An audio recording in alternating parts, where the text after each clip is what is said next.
Latter-day Contemplation is a podcast hosted by two Latter-day Saints who have found great value in experiencing God through walking a path of contemplation. The views expressed herein are our own. Hello and welcome to Latter-day Contemplation. We're your hosts, Christopher Hurtado And Riley Risto. Latter-day Contemplation started as an exploration of contemplative practices from many traditions to enhance our discipleship of Jesus Christ.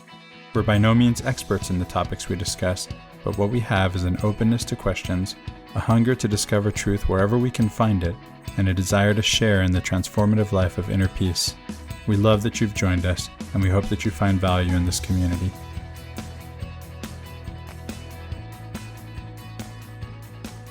Hello and welcome back to Latter-day Contemplation. This is Riley Risto. And I'm Christopher Hurtado. Well, Chris, we're back together. It's been a couple of weeks, at least for me. I took the family for spring break, and you and Shiloh filled in for me, and I sure appreciate that.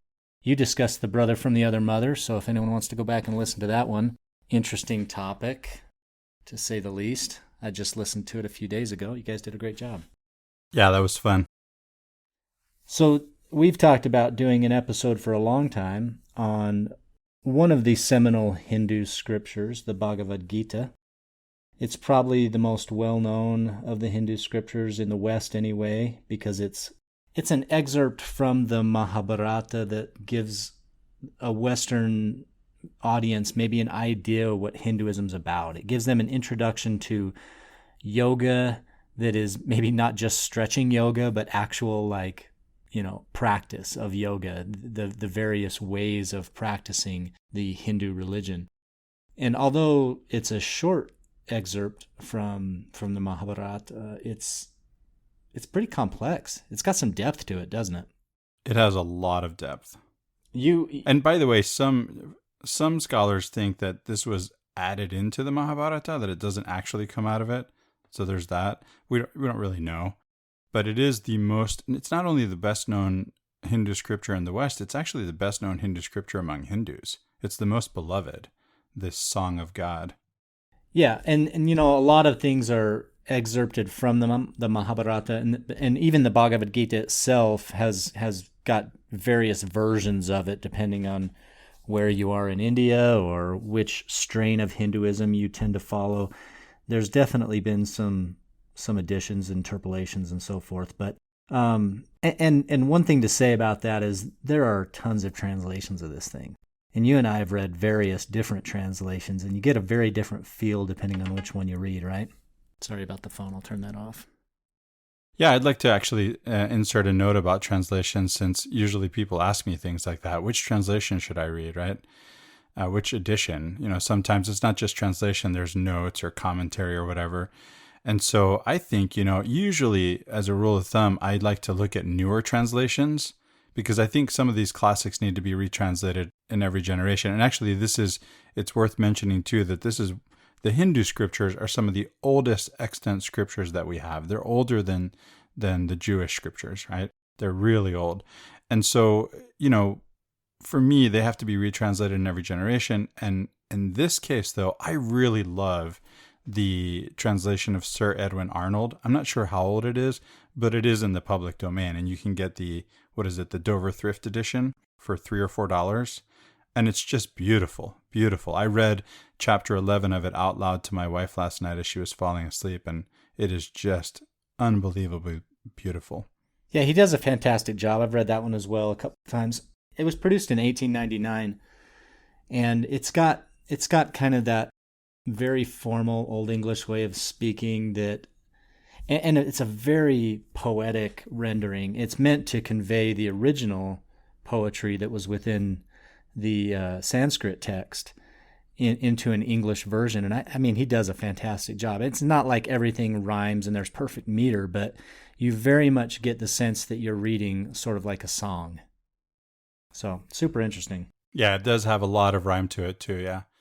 And there's some other translations that I like. I don't know if I can say the guy's name, Eknath Easwaran. Easwaran, yeah. Yeah, that's a good, in terms of a translation that's, easy to read, that has good commentary, just the right amount of commentary, not too much, not too little, not too much. You won't get much with a, Dover Thrift Edition. That would be a good one. I can't remember the publisher on that one, but that's a good one too. But I was like? I was surprised reading through the Dover Thrift edition that, the notes on the bottom, they are helpful because some of the original Sanskrit words don't translate one-to-one. So it's nice to have those little liner notes. But I know what you're saying, and it is helpful to get a little bit more, let's call it commentary, right, about what you're reading. Yeah. So you can truly start to understand what it is you're reading. Otherwise, you're reading sort of like a poetic rendering of a war novel. And it doesn't make a whole lot of sense without the religious commentary put on top of it, which is why I was reading Yogananda's commentary.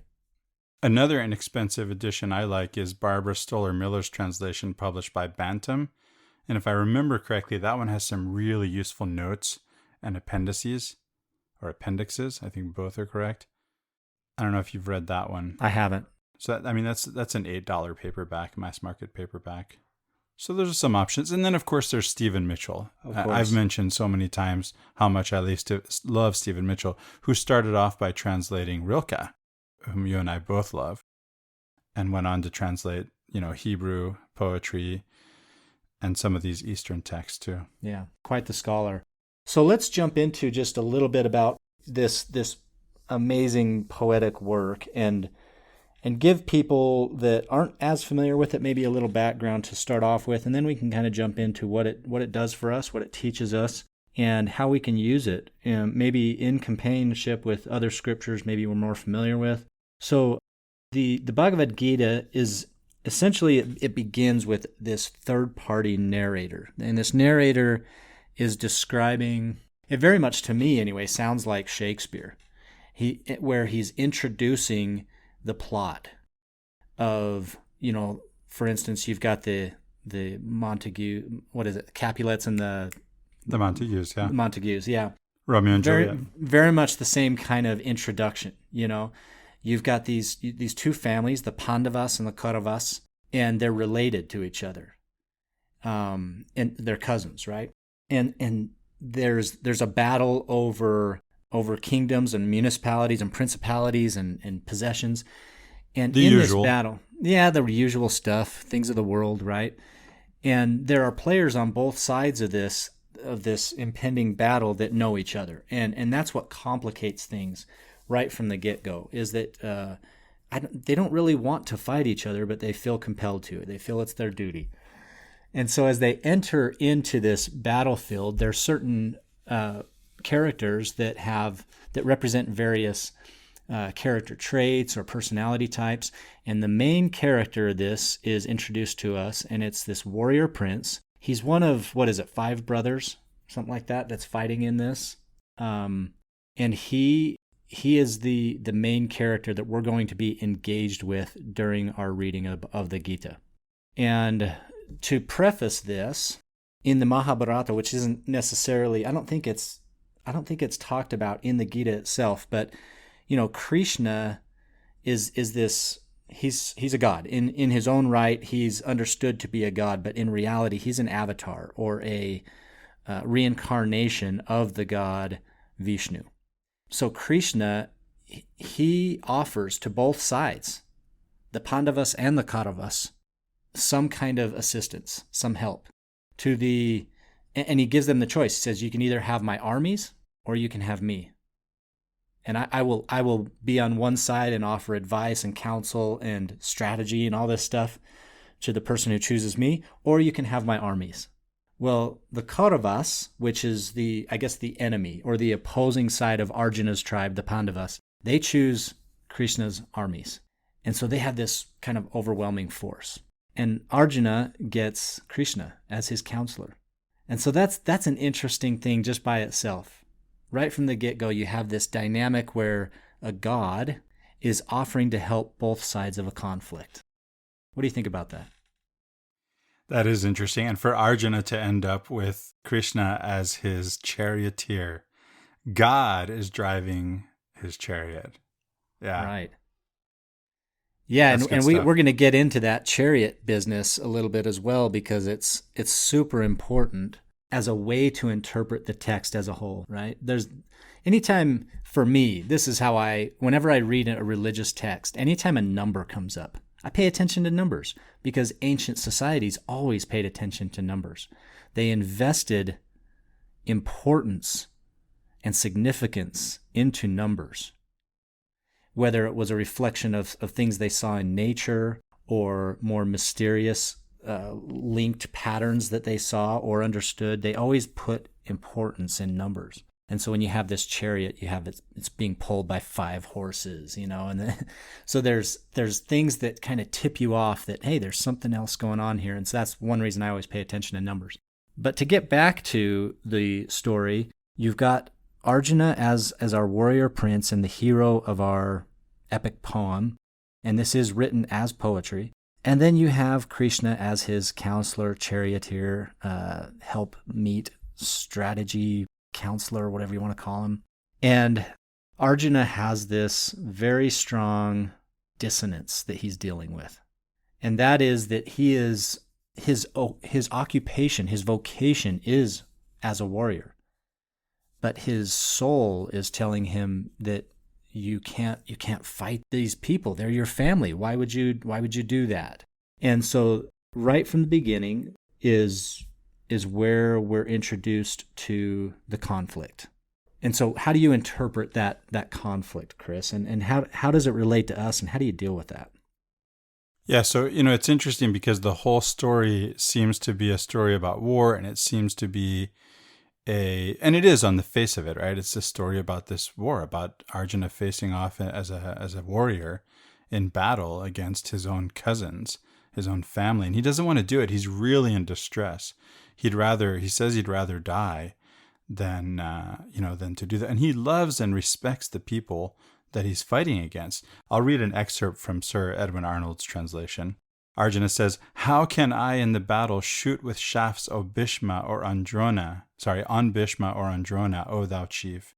Both worshipful, both honorable men. Better to live on beggars' bread with those we love alive than taste their blood and rich feasts spread and guiltily survive. Ah, were it worse, who knows, to be victor or vanquished here when those confront us angrily whose death leaves living drear. In pity lost by doubtings tossed, my thoughts distracted turn to thee, the guide I reverence most, that I may counsel learn." Man, that's fantastic, isn't it? That's really solid poetry. Yeah, it is. And so he really doesn't want to do this. And yet it is his duty by birth as a prince, as a warrior, as an archetypal king figure to fight. That's his job. That's his station in life. It's his duty. It's his dharma, as it's called in Hinduism. And so he's going to get counseled by Krishna that he should do his duty and fight. And that he should, and this is, the reason that one of the reasons that I wanted to talk about this text, we've talked about it many times in the past about coming on the podcast and talking about it because we both love it, is what happened in my ward conference recently at church, which is somebody came in the second hour and spent an hour talking to us about how to be natural in inviting people and in fellowshipping or even ministering. And I just thought, well, there's nothing natural about this conversation about being natural. And I thought about Arjuna. I thought about the Bhagavad Gita. I thought about Krishna's counsel to Arjuna. And I raised my hand and I said, what if we did this like Arjuna? I had to explain a little bit where I'm coming from. What if we because Arjuna is told that he should fight without desire for victory and without fear of death. So it's not about what happens next, right? It's not about winning and it's not about not dying. It's not about consequences at all. This is ethically speaking deontological, not consequential. It's about duty, not about results. And so he's told to fight without fear of death or desire for victory because it's his job. And so I thought, what if we did that? What if we went out and in a Christ-like manner, we love people and we serve them and we minister to them and we even invite them, right? But without any attachment to the end result that they're going to come to church and get baptized. That's not up to us. Krishna tells Arjuna, he says, these people you see before you, they're already dead. That's up to me, not you. And so there's sort of this arrogance in us, this narcissism that we think that we're going to baptize people or we're going to save people when that's not our job. That's Krishna's. Krishna, as an incarnation of Vishnu, is like Christ, right? That's his Right. job. Yeah.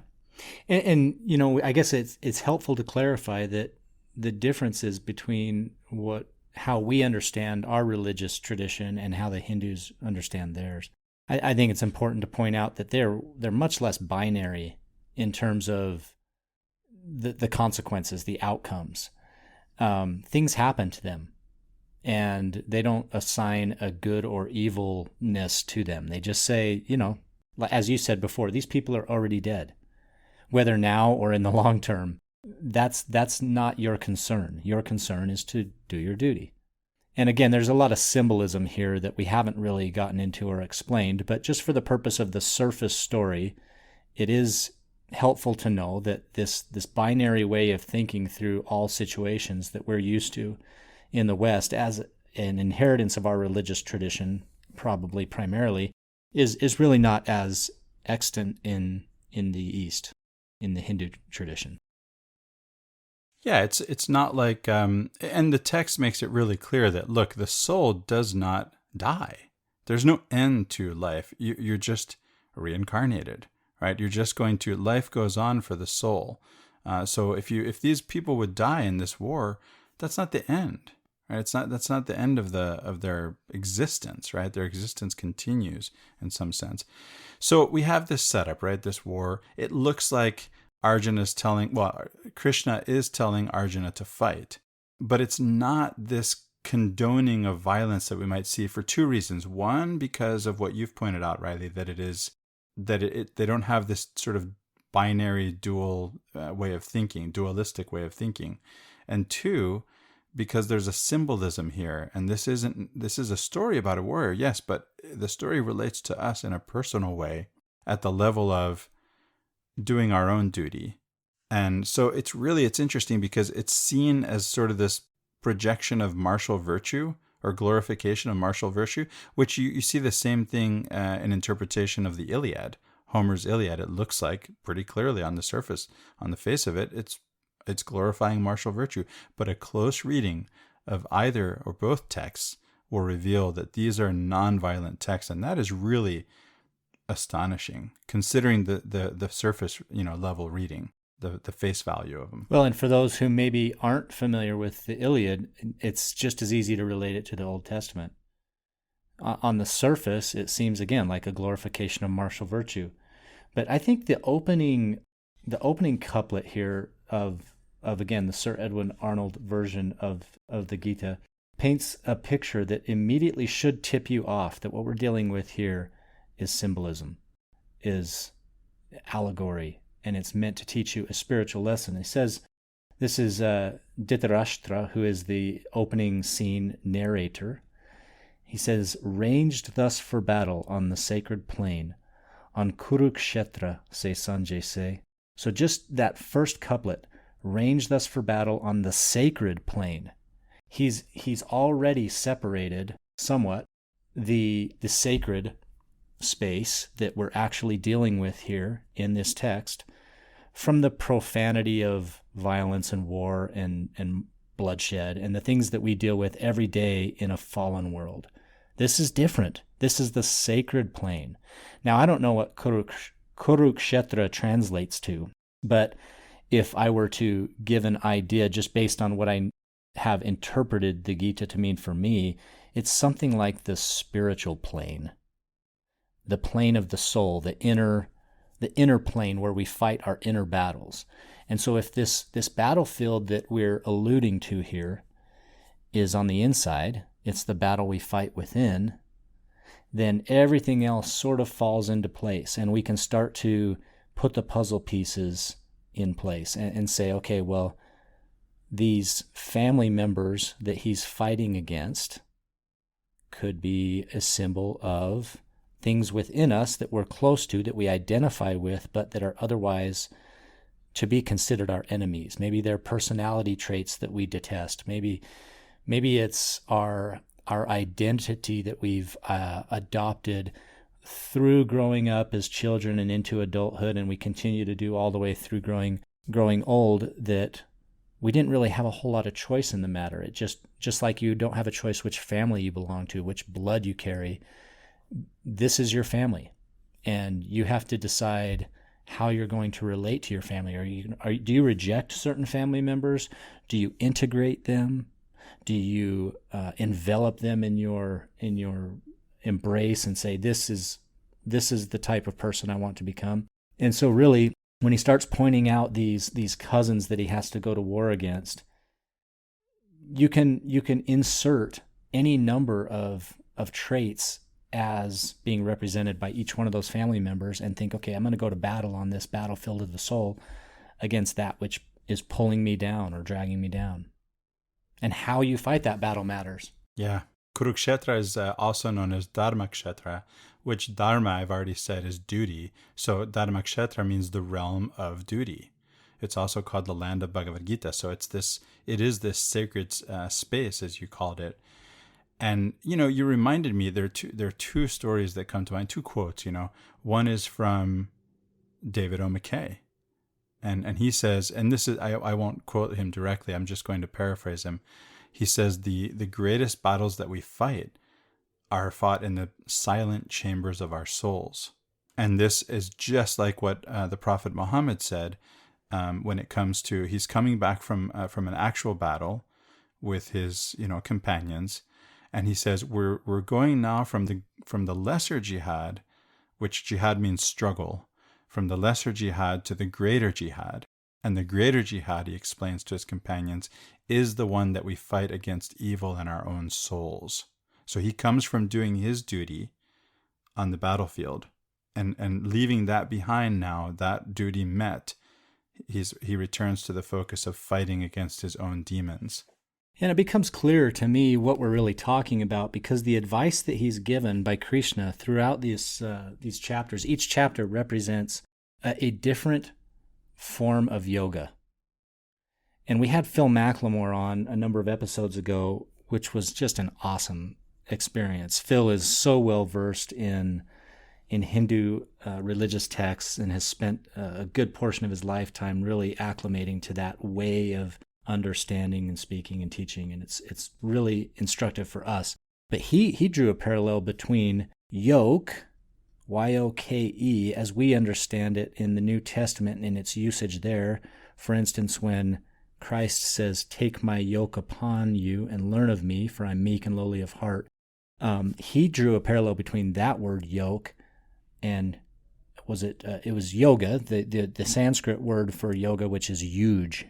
And the meaning is similar, and that is, it's burden. It's the things that are tough. It's your yoke. It's your burden that you carry. It's your duty. And so he gives us an example, or I don't know if it's comprehensive. I haven't read all of the Mahabharata, but there's 18 forms of religious observance here, or 18 yogas that he is to observe for different situations. So Arjuna begins each chapter essentially with a question. What about? Well, how can I possibly ... And then Krishna answers with a form of yoga. And so that's why it's really such an important text, is because it really outlines yoga as a comprehensive practice rather than just a set of poses and stretches, right? It's so much more than that. Yeah, the actual etymology of yoke, it relates to the Sanskrit yug. Sanskrit is, our language is an Indo-European language, and it is related directly to Sanskrit. It is, Sanskrit's an ancestor to our language, I think we could put it that way. And so, the word yoke, it actually comes from yoga, and so it's related to this idea of yoga, these spiritual practices. And we get these different spiritual practices outlined in each chapter of this book. And they're all beautiful. And it's, one of the important lessons that it teaches is that they're all equally valid. And it shows us that there are practices that are suited to each personality. Would you say that's true? Yeah, that's a great point to make. Yeah, for a scholar, there's a more intellectual spiritual practice than there is for someone whose practice may be more devotional. We have different temperaments, different personality types, and as a matter of fact, there's a line that reminded me of Rumi in the Bhagavad Gita that says that all of these paths lead back to me. It says Krishna, right? They all lead back to God. So as an example, I'm going to take chapter 3, and it's entitled here in that same Dover Classics edition, Virtue in Work. And then at the end of the chapter, it says, "Here endeth chapter 3 of the Bhagavad Gita, entitled Karma Yoga, or the Book of Virtue in Work." So every chapter begins and ends that way. It opens up with, this is the subject of the chapter, and it's initiated by a question from Arjuna. So in the Virtue in Work chapter, this is Arjuna speaking. "Thou whom all mortals praise, Janardana, if meditation be a nobler thing than action, wherefore then, great Kesava, dost thou impel me to this dreadful fight?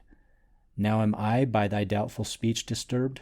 Tell me one thing, and tell me certainly, by what road shall I find the better end?"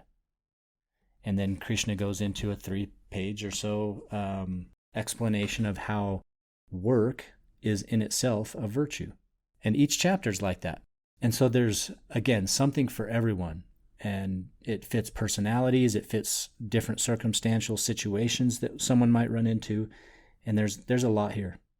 Quoting from Stephen Mitchell's translation of the Bhagavad Gita from, again, this passage that I say compares to Rumi. I often quote Rumi, who said that there are as many paths to God as there are people on earth.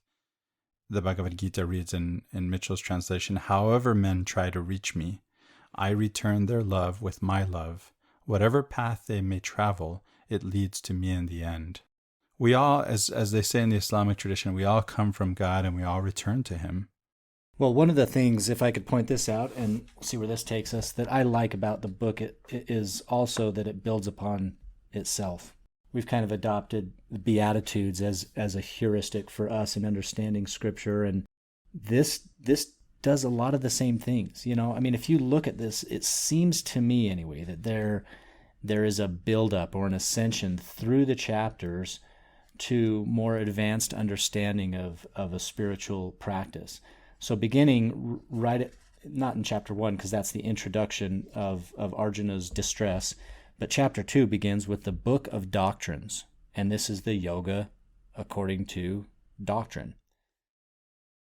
Well, the Book of Doctrines is sort of like a 10 Commandments type thing, right? We have to have some kind of baseline from which to work. Noah had this with the Noahide commandments. Adam and Eve had this with the initial commandments in the Garden of Eden. You had to have some understanding about what God's commandments are from which to work. And then once you have a basic understanding of those commandments, well, then you go to work. You go to that kind of obedience stage. And we see this in religious practice, of all traditions, is they each have their rules. And then the first expectation is, hey, work the rules. Do the rules. If you follow these rules, good things happen. And so the next chapter, of course, as I mentioned, is Virtue in Work. It's essentially be obedient, do the work. Here's the rules, here's the doctrines, do the work. And then what's kind of the next stage in religion for just about everyone, right? It's you want to dive in deeper into the doctrine. You want to gain some knowledge that you can practically apply to maybe non-religious, kind of the secular parts of your life. So there's the religion of knowledge in chapter 4.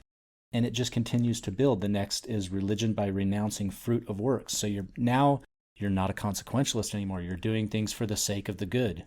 And it just continues on. But by the end, what we're really dealing with is an advanced, almost spiritual master type level where you're renouncing the very ideas that things are in binaries, that they're in opposites. And he's pointing towards a unitary understanding of God, a universal understanding that everything you see in and through all things is this divine essence, this oneness of God. And I love that build because it seems to track for me my own spiritual development through, when I first joined the church and it was all about memorizing and understanding Scripture and then it was being perfectly obedient. And then it's, I want to gain more knowledge about what's the background of this doctrine and what is it pointing towards, and I tracked that same level of ascension that we find here in the Bhagavad Gita. Was that true for you? Yeah, I see the same thing in the text, first of all, and that is, we start from the bottom here from this, it's interesting too, because it's all about doing your duty. And you go from this kind of rule-based, this morality-based understanding to the higher level of an experiencing of, being with God, being in the presence of God, experiencing him, this devotional practice at the other end of the spectrum. And yet, like the Beatitudes, the first shall be last and the last shall be first, and you start off at the bottom and you end up at the bottom again. If we go all the way back to chapter 2, we find in Sir Edwin Arnold's translation, "Find full reward of doing right in right. Let right deeds be thy motive, not the fruit which comes from them." So we're already talking about renouncing the fruit of our motives and doing our duty, doing the right thing because it's the right thing to do. So even, it's interesting because if we think about most people, I think, in the way that they practice religion and from a moral plane, on a moral plane, from a moral perspective, there is sort of this getting something for it, right? Probably God's approval, right? God's going to approve of you. If you do the things, then God will love you. At the other end of the spectrum, you have the mystic who knows that God loves him from the experience of being present to God's love, which, by the way, is always present to us, whether or not we're present to it. But it almost takes a renunciation of the fruit of the works. You have to renounce that there is that connection, that consequentialist connection or transactional connection between what you do and what happens.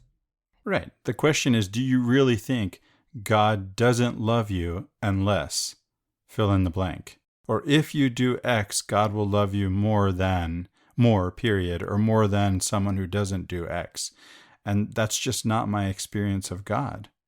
Yeah, so if we were to pull this back to a pragmatic approach where we can actually use these principles, and this is probably the most difficult for me. I've got 6 kids. You've got a bunch of kids. It's, when you're dealing with your kids, so often we teach them a transactional way of living. It's like you have to do the thing in order to have the blessing. We many times, at least for me, I can't speak for you, but for me, my kids want something. Yeah, my kids want something from me, and I say, well, if you want something from me, you have to do something for me, And it's the way that we teach our children. And I'm not even going to say it's wrong. I think it's just a way that has been eclipsed by a higher way. And maybe they're just going through that stage where first they have to enter in to some form of transactionalism to understand how the world works before they can understand how God actually works. Because the world does work in transactional ways. It's very much so that way. But does God work that way? Yeah, I felt convicted when you said we the way we deal with our children is in this transactional way, because I do. And then you tell me, well, there's a sense in which you have to, and that's the starting place, and I feel a little bit better.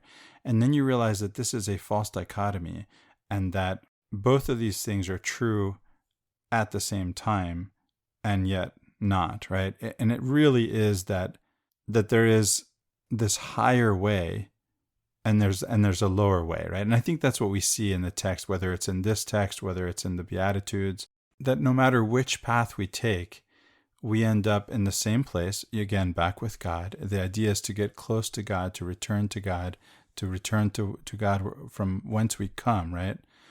And yet there are different ways to get there, and we sort of move, and when I say we move, this is faith I'm talking about. We act, we move forward in faith according to our understanding, and God is willing to accept, as the Gita tells us, whatever devotion we offer him, whatever love we offer him, he returns.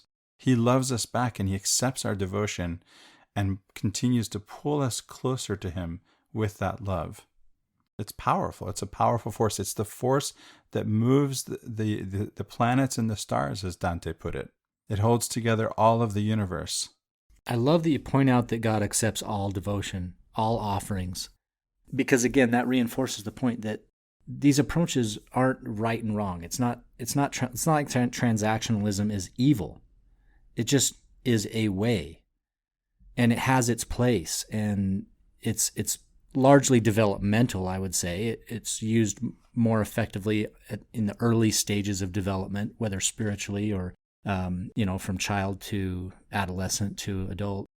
The transactional understanding seems to make sense in a kind of closed loop environment like we have in a family system. But once you hit the big time and you're an adult and you're out in the world, and it usually tracks, okay, I do this, I get this. I put in this work, I get this reward, but it doesn't always track. And so when it doesn't, then we're thrown a curveball, and it's like, okay, how do I deal with that? And that's where adult understanding has to become more mature. Yeah, it occurs to me too that we see this same drama unfold from the ancient Near East, right? Ancient Near Eastern, Israelite, and later Jewish religion, through late antiquity and the advent of Christ and Jesus of Nazareth, that we see this same development, right? This same path, the same ascension, if you will. And so it seems to be a recurring theme in world religions. And that's one of the reasons that I find it useful because one thing we didn't say, Riley, is why read this text? We're Latter-day Saints. This is Hindu scripture.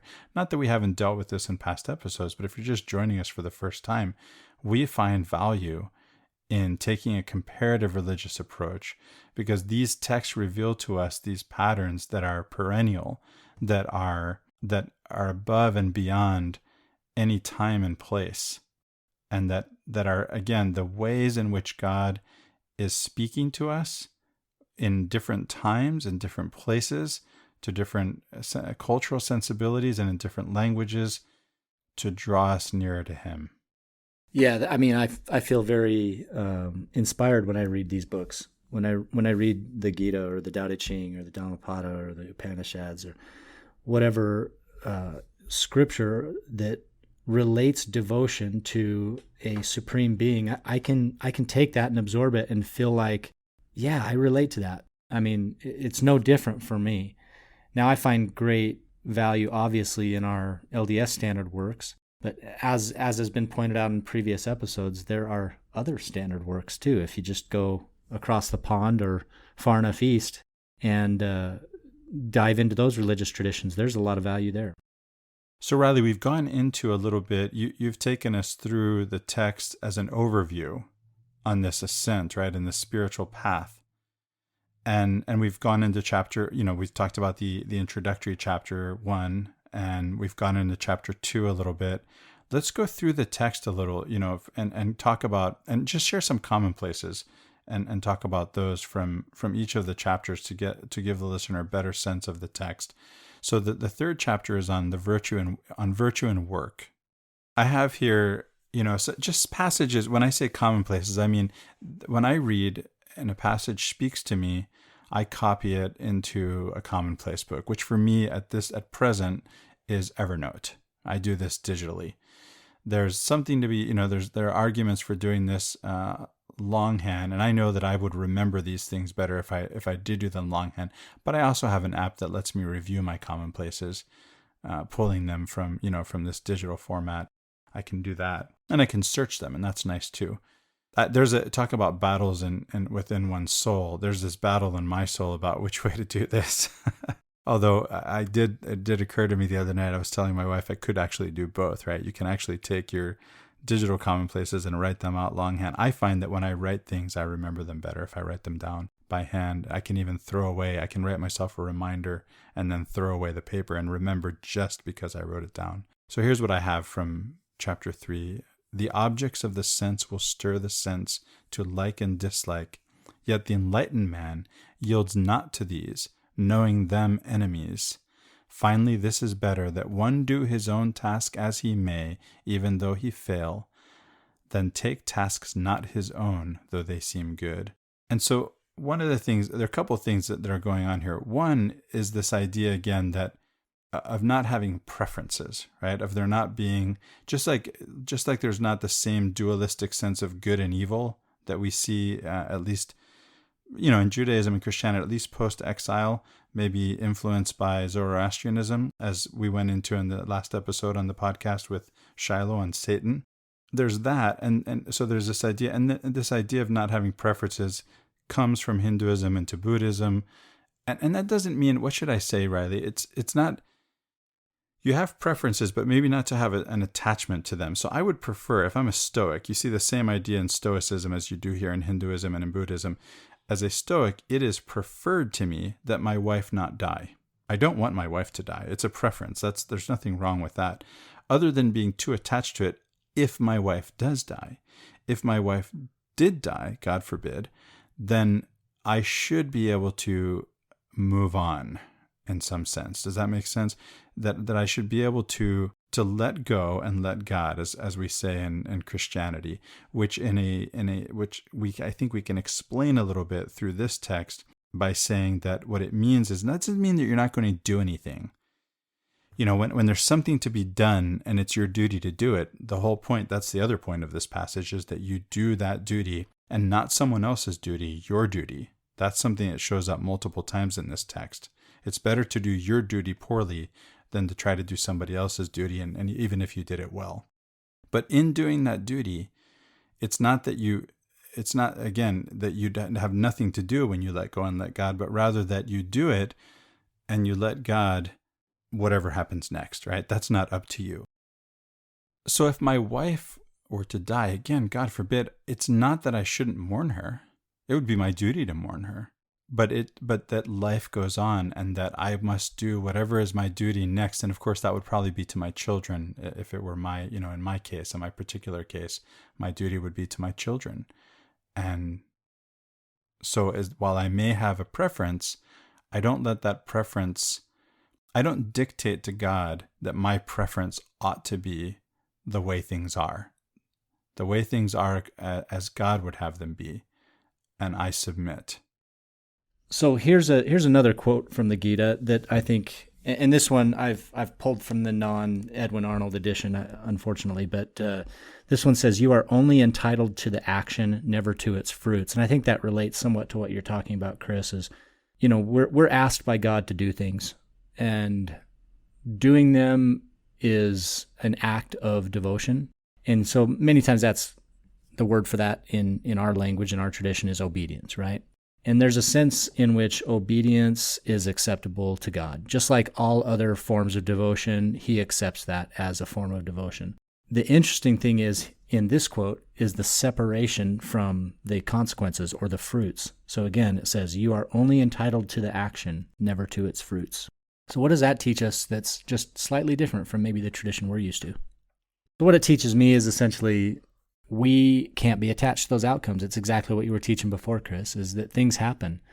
And this is one of those stages of development that we go through when we start to understand that our actions don't always lead to concrete ends.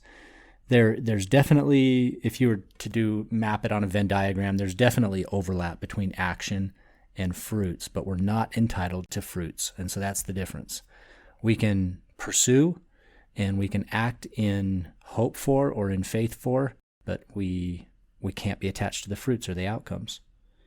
And so I like that. I mean, as it sounds interesting to say I like that, because I think most people like predictability. But in reality, we don't live in a world that's predictable.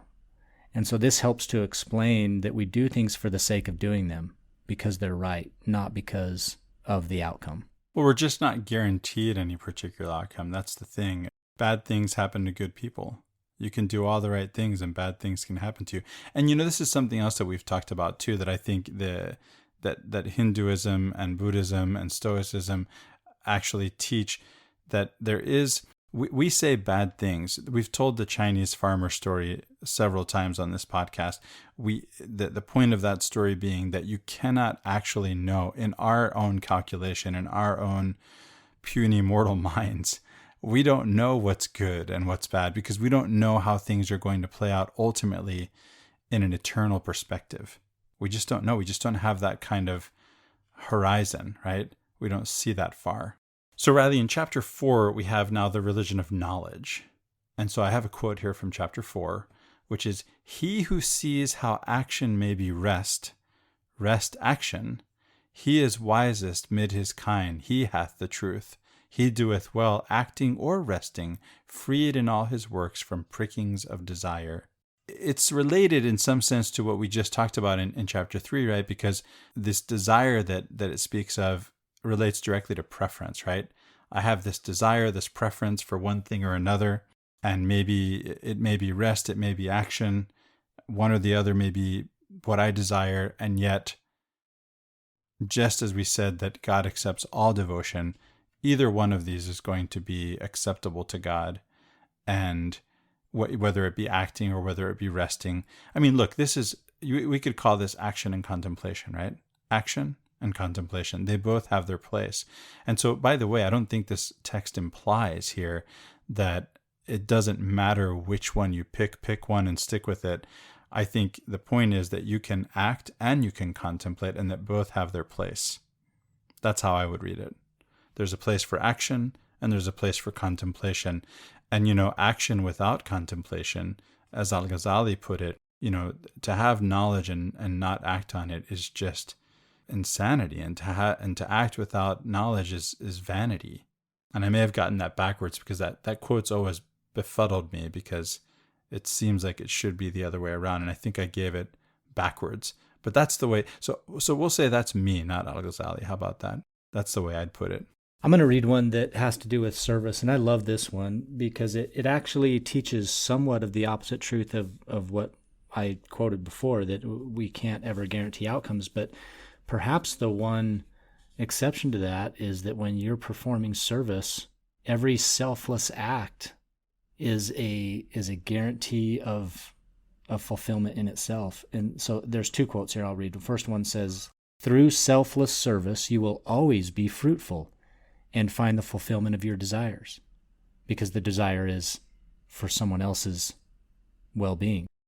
And so that's interesting to me, because anytime you sacrifice, this is the one area where you will always be fruitful in giving something up, in detachment. Yeah, notice that it doesn't say that you'll be fulfilled in that whatever it is that you intended for them will work out. Again, that would be attachment to fruit. No, it's just that you will feel good about yourself in having done your duty and performing that service. Always, every single time. Now, again, you might be distracted from that if you have any attachment to the fruit, and things don't go the way you expect them, and you won't have the full experience of that satisfaction, because your satisfaction, you tied it to, you laid up your treasure somewhere else than in the action itself, right? And so if you want to have that experience, all you have to do is desire to serve and have that experience of having served. Simple but profound. Yeah, I love that. The extended quote says, "Every selfless act, Arjuna, is born from Brahman, the eternal," and Brahman's the creator god in Hinduism, "the eternal infinite Godhead. He is present in every act of service. All life turns on this law, O Arjuna. Whoever violates it, indulging his senses for his own pleasure and ignoring the needs of others, has wasted his life." That's what you're referring to, Chris, where he says, if he's indulging his senses for his own pleasure. Okay, so there's the kind of service where you're like, oh man, I really did an awesome thing there. How cool am I? Wow, I'm a really charitable person. And he's saying, nope, you've wasted it. You've wasted your life giving service to yourself, because that's who you were really serving in that act. And so to continue, "But those who realize the self are always satisfied." And the self is capitalized here. The self in Hinduism is the God within, or Atman. Your true self. So your true self, those who realize the true self are always satisfied. Having found the source of joy and fulfillment, they no longer seek happiness from the external world. They have nothing to gain or lose by any action. Neither people nor things can affect their security. Strive constantly to serve the welfare of the world. By devotion to selfless work, one attains the supreme goal of life. Do your work with the welfare of others always in mind. It's a great quote. I love this book. Chapter 5 is about, and I love, by the way, how there's always a turnaround. This doesn't in any sense contradict what I said. It's just that there's this catch, right? That if I'm doing it so that I can be self-satisfied, I said that you would be satisfied with yourself. But if you're doing it so that you can be satisfied with yourself, then again, you've attached to an outcome and you've gone wrong. So chapter 5 deals with religion by renouncing fruit of works, which is interesting that it's entitled that way because we've already been dealing with that all along. As I said, there's a progression here. And the commonplace I have from chapter 5 is, "Thus go the rishis unto rest, who dwell with sins effaced, with doubts at end, with hearts governed and calm. Glad in all good they live, nigh to the peace of God, and all those live who pass their days exempt from greed and wrath, subduing self and senses, knowing the soul." And a rishi is a Hindu saint. And so thinking about that top line, "Thus go the rishis unto rest," and bringing it all the way down to the bottom line, subduing self. This is the lowercase self, the false self, subduing the false self and senses, meaning that you're not going to be caught up in pleasing your senses. Knowing the soul with a capital S, back to the true self. That the way to know the true self, the way to rest in God within you, is to subdue the self, that false self, and the senses, and to be present to the reality of Atman within you, to use the Hindu term, or to the true self, or to the kingdom of God that is within you, as Christ put it. So your last quote was from chapter 5. I'm going to do one from chapter 6, and then in the interest of time, maybe we'll jump ahead a little bit. But here's one that I like out of chapter 6. "The sovereign soul of him who lives self-governed and at peace is centered in itself, taking alike pleasure and pain, heat, cold, glory and shame. He is the yogi. He is yukta, glad, with joy of light and truth, dwelling apart upon a peak, with senses subjugate, whereto the clod, the rock, the glistering gold show all as one. By this sign is he known, being of equal grace to comrades, friends, chance-comers, strangers, lovers, enemies, aliens, and kinsmen, loving all alike, evil or good." To me, it causes me to reflect on Christ and his teachings about loving your enemy and not having a preference for creation, for God's creations. I mean, all are alike unto him. All are brothers and sisters. There's no black or white, bond or free. All are welcome to come unto him, and all should be welcome to come unto us and be treated equally well. And so I love that. Again, what Krishna here is trying to implore Arjuna to do is to set aside his own preferences in preference for God's preferences, which is not a whole lot of preference. God loves all. And so he's really imploring him to see through his true self eyes, that God within, and accept all. At the same time, you point out that God is no respecter of persons. I think I can put it in those terms. In that same sense, as we've said, the Gita teaches us that God accepts all forms of devotion. And so here's another quote from chapter 6 that sort of expresses that and adds to it. "He who should fail, desiring righteousness, cometh at death unto the region of the just, dwells there measureless years, and being born anew, beginneth life again in some fair home among the mild and happy." Which means, if you tried and failed, but you tried, if your desire is for righteousness, then your desire is counted as righteousness by God. He accepts that desire, that intent of your heart. God looks upon the intent of the heart. And so again, if the actions and their outcomes aren't where it's at, but fulfilling your duty is, and you have a desire to fulfill your duty, then your desire counts. And this is something that's not foreign to us as Christians. I think in terms of when it comes to, I'm thinking of politics, actually, not morality, not ethics, but politics. In America, at least, we have this sort of utilitarian policy making. When it comes to policy making, we're utilitarian. We're looking at the greatest good for the greatest number.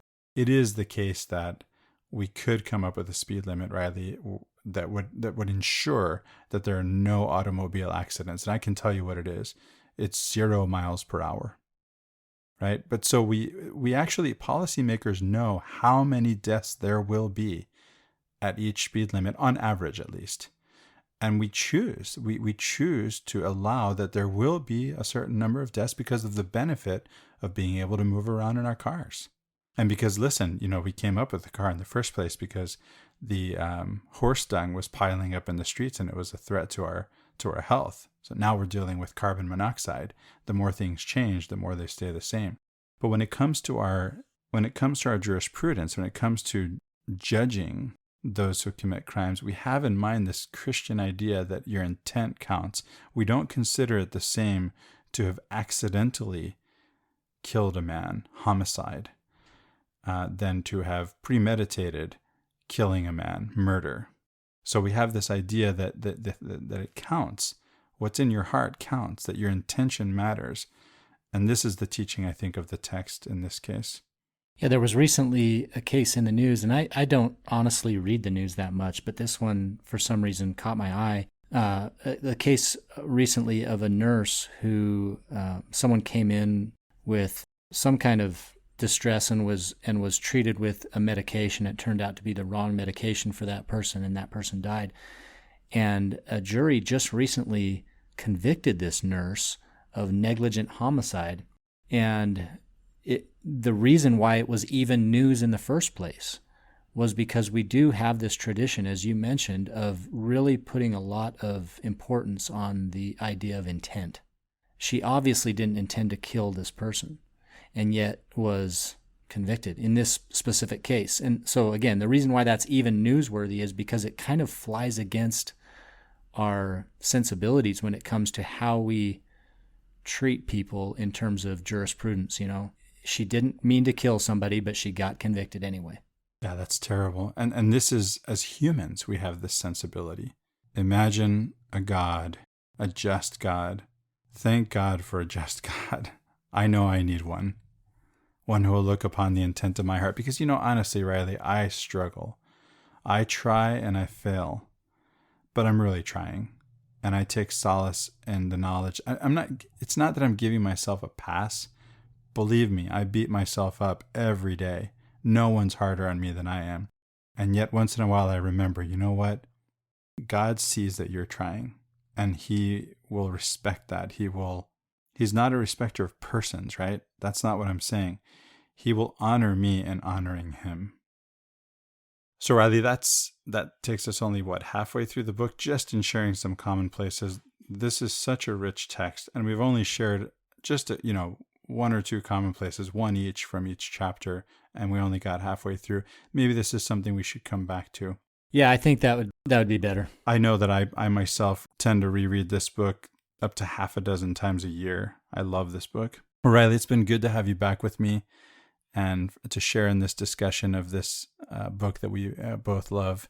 Do you have any closing thoughts? Yeah, I think I would love to hear listeners' thoughts on the Gita and their experiences with it. A number of our friends that we run in circles with and listen to the show occasionally have read it extensively and have thoughts about it, and I would love to hear some of that feedback. So you can hit us on our Facebook page, which is Latter-day Peace Studies, and so you can subscribe on that page, and you can also find us on Messenger. And if you're looking for the podcast, or if you've obviously found it at this point, we would love to hear back from you, your feedback on these shows and what connects for you. So a little like, comment, subscribe, to use the the common YouTube parlance. But we really want to hear from you. We want to know if you're enjoying the program and if there's anything that we could do that would be really impactful for you. And thanks to my son, Christian, for editing the podcast. Thank you, son. I really appreciate it. Yeah, this particular episode is going to be a little bit of a challenge. We had some interruptions along the way, so thanks, Christian. We really appreciate you. For Latter-day Contemplation, I'm Riley Risto. And I'm Christopher Hurtado. Have a great week, everyone.